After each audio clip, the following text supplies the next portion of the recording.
All right, guys, what's going on? Welcome back to Chris's Sports Corner. Real quick, man, hope everybody's having a great Monday. You know what I'm saying? Hope got that Monday out the way, ready to get the week hopping and popping.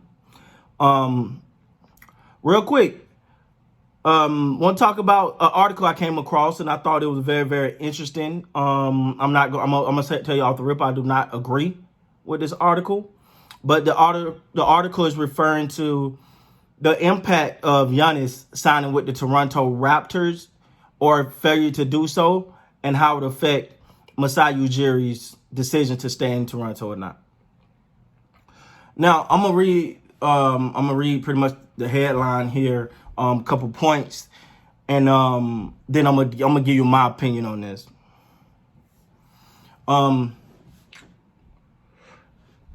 If the headline is if the Toronto Raptors are unable to sign Giannis Antetokounmpo, it could mean the end of Masai Ujiri tenure in the six. It goes on to talk about the things he's done. His hiring was a breath of fresh air that brought hope to an organization that was struggling. Before joining the Toronto Raptors, only had one playoff round in 18.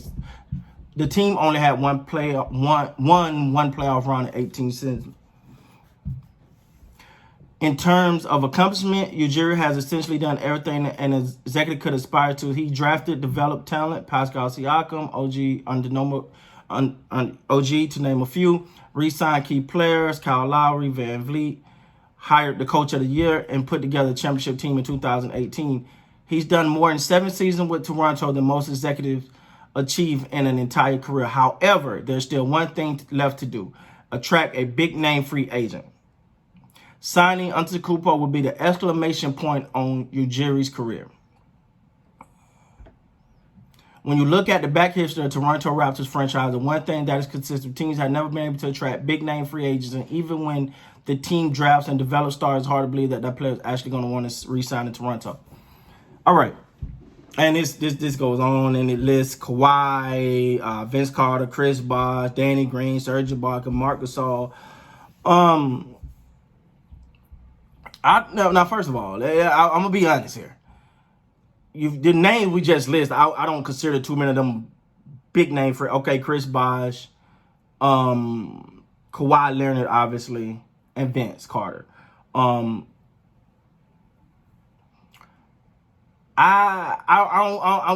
okay, you can call those big name free agents that decide to go elsewhere. First of all, I don't like the fact that it's singled out like this is only this is a Toronto problem. This is not a Toronto problem. This is many teams go through that.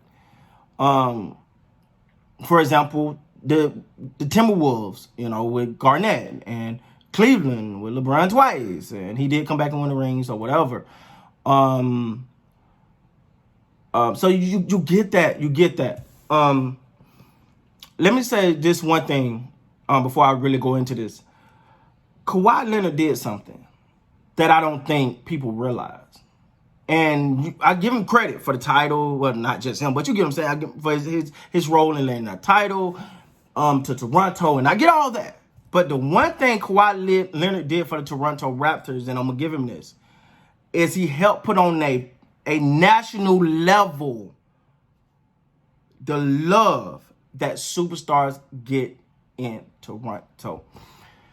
So much to a point that it was said to be a very hard decision for him to leave. Ultimately, he chose to go back home. That is going to be hard for any team to overcome that, because that's family. That's my childhood. That's life. Like, you know what I'm saying? Like, I understand that move for him wanting to go back to the Clippers, because that's where my heart is at, and that's something I don't think no team can overcome.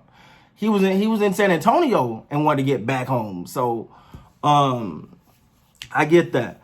But the way that they treated him over there, to me, would signal to any player, like, man, that might be a place I want to go to. I'm just saying, I get it. You get the Lakers and their marquee franchises, and maybe the Celtics. But you can honestly say that about the Celtics. I mean, they landed Kyrie. But they've been in talks with a lot of these free agents and they don't land them. So I can't put that on Masai and I can't put that on Toronto. That's just a part of the business. You know what I'm saying? Now, as far as Ujiri wanting to leave because he can't land free agents, well, let me go back to one of the most dominant franchise we've seen in recent years by the name of the Golden State Warriors. Prior to Kevin Durant getting there, that team was pretty much unstoppable until they lost to, I get it, they lost to LeBron in Cleveland. But for the most part, we're talking about a 72-win team, 73-win team. None of those were big name free agents. All of those was drafts picks. All of those was homegrown. You got a Draymond Green in the second round. So sometimes, and the reason why I want to point this out is because we sensationalize the big free agent signings, and I gotta land a big free agent. You got teams that put everything on the line to sign a free agent, only to realize, yeah, that did more harm than good. Yeah, remember the Boston Celtics I talked about? Signing Kyrie was more harm than good, is what that did. Not dissing Kyrie. I think he's a heck of a talent, but it done more harm than good. Do anybody remember the Gordon Hayward sweepstakes? Prior to this contract he just got, but do anybody remember that sweepstakes? When it was like, who's he gonna go to? Let's not act like that wasn't a Paul George sweepstakes. So I say all this to say I don't think and this is me. I have no insight. Obviously, I'm not even in Toronto, but I don't think Masai Ujiri's career will come down to if he can sign big name free agents. To me, if I'm a GM, I'd rather have homegrown talent because that homegrown talent got more loyalty to that franchise. You would never see, and this is my opinion, you'll never see Clay playing another uniform. You'll never see Steph playing another. That's homegrown. It's something that they talent was nurtured there. They believe there. I don't think Masai gonna be like, I can't do this, man. Like, I can't land a big name free agent. I'm out. No, he's 1 year removed from a championship. What are you talking about? Like, so shout out to the people that wrote the article. Well, I get every point they made in here. I just disagree. I don't think it'll come down to just if he can't land big name free agents, then he's out. Now, he is highly touted, and people are throwing the kitchen sink to get him, but the one thing I will say is that most people have a city, some fans, he got a country behind him. A country. So, I don't see him leaving. I personally don't think he'll leave. That's my 2 cents on that. But anyway, that's my take. With that being said, guys, please like, comment, subscribe to the channel. Until next time, you guys be good.